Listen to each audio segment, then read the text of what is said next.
Yo, what's up, guys? We're back with another one. Another conspiracy theory, reaction, conversation, commentary video. We're just going to watch a bunch of weird stuff that you guys send me, and then we're going to talk about it and try to get to the bottom of it. Let's do it. You know when they say, all the world is a stage? Well, it's not just a saying. Putin is an actor. Trump, we know, had his own reality show. Zelensky didn't just have a TV show. He had a Netflix series for 5 years where he played a normal guy who ended up becoming president of Ukraine.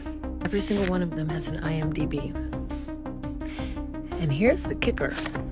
The Pentagon has its own studio. The Pentagon. Washington, D.C. Do you understand that?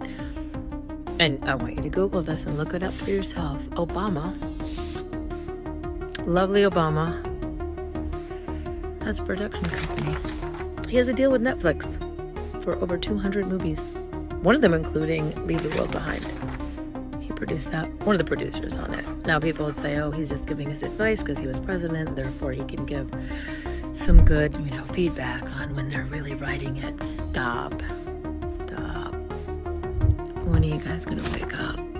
You're in a show. Not saying don't participate, but just understand that don't get too involved because it's a movie. And they're laughing at you. The distraction is amazing. But underneath that, we act on the creators. And they need us to make it happen. We have the power. That's the good news.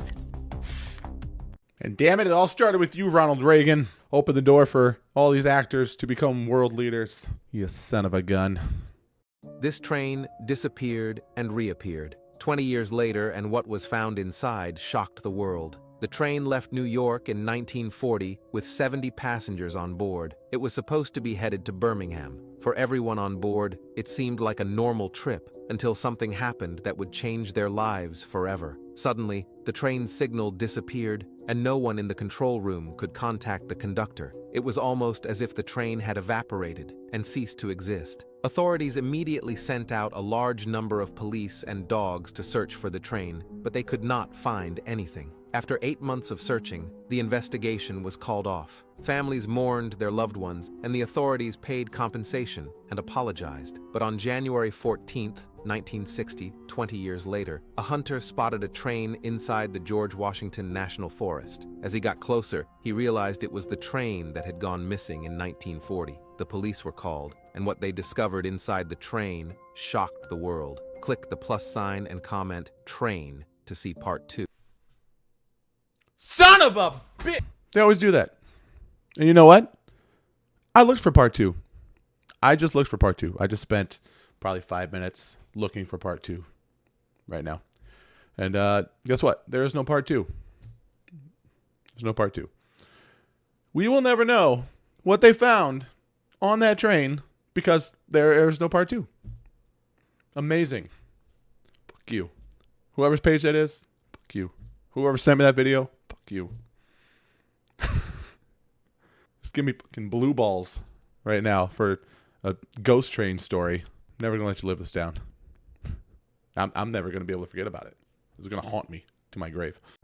He used his privileged knowledge to formulate strategies to defeat other worlds in battle. The galactic wars that play out in the ancient Sumerian tablets illustrate Alalu's unstoppable conquest. But Nibiru was divided. Because Alalu was not descended from royal blood, rather, he was the son of a concubine who won the throne in a bloody battle. The Anunnaki elders met in secret. They vowed that Alalu must be removed as the king of Nibiru. And this is where Anu, who was of royal blood, devised his scheme.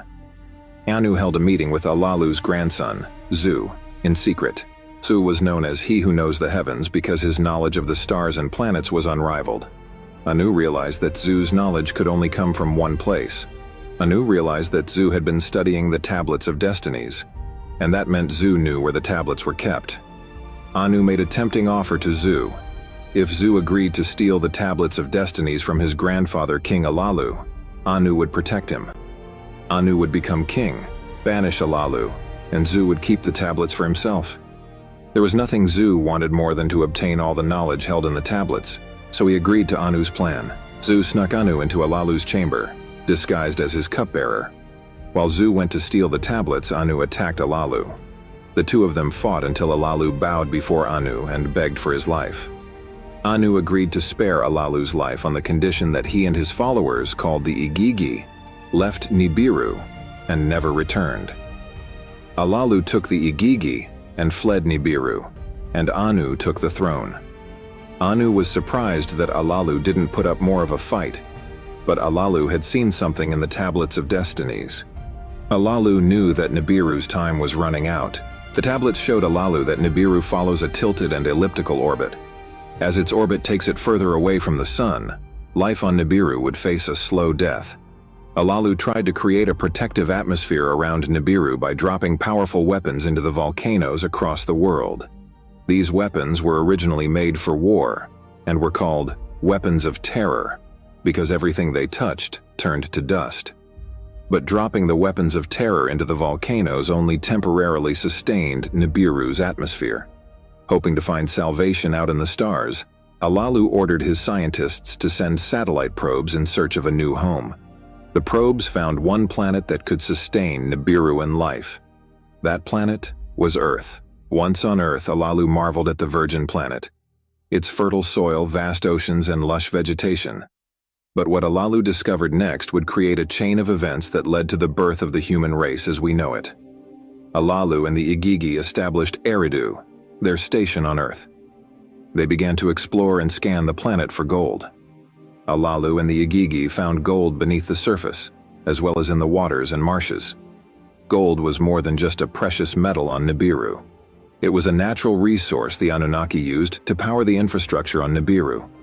Gold was used to clean their water, power their ships, and soon they would need it to stabilize their protective atmosphere, which was sustained by volcanic activity. Gold on Nibiru was a limited resource, and once it ran out, all life on the planet would die. Alalu saw this discovery as his opportunity to reclaim the throne. He would not only be the king again, but he would be the savior of all living things on Nibiru. Alalu ordered his grandson, Kumarbi, to travel back home and tell King Anu about the gold they had found. When Kumarbi arrived on Nibiru, he shared his message with King Anu, and King Anu appointed him as his royal cupbearer. This gesture was made as a symbol of reconciliation between the two kings. Anu decided to send his two sons, the half-brothers Enki and Enlil, on a mission to Earth. They were to confirm whether or not Alalu's claims were true, but they were, in secret, given another mission. King Anu told his sons when they arrived on Earth to separate. I'm just going to say it. You can agree or disagree. I like these AI videos. I think they're fun. The ones that talk about real history, mythology, the ones that are made up stories, creepypasta, I like them all. I see people in the comments sometimes complaining about the AI videos and stuff, and I understand. I get it. But as somebody who has been doing this for a year and a half straight, just looking at clips, pulling up clips, looking for clips, watching them, reacting to them. If I didn't include AI clips of like stories and videos and stuff, there would just be videos of people looking into their cell phone camera, talking about like the same 6 things over and over and over again. In which case my response would be the same over and over and over again. Like there's only so many ways you can have people talk about a topic that has no new developments to it. So the AI videos make it fun for me. They give you more stuff to talk about, kind of breaks up the seriousness of everything, because some of them are obviously very fake and kind of stupid and silly, but it just keeps it fun, I think. So thank you to everyone for watching and participating. And no, the video's not over yet. Don't go anywhere. This isn't the outro.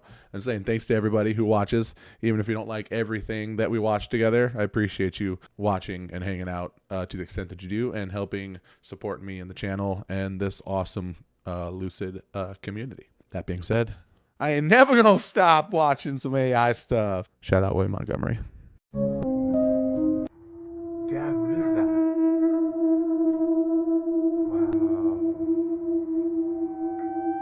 Dad, look at that.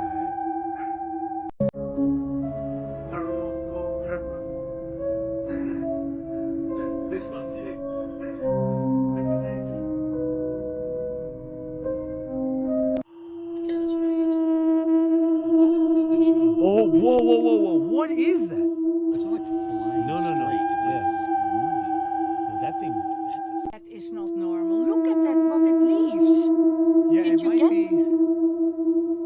be a rocket. I mean, Was there fog? There's a lot of fog or something. No, this is not, no.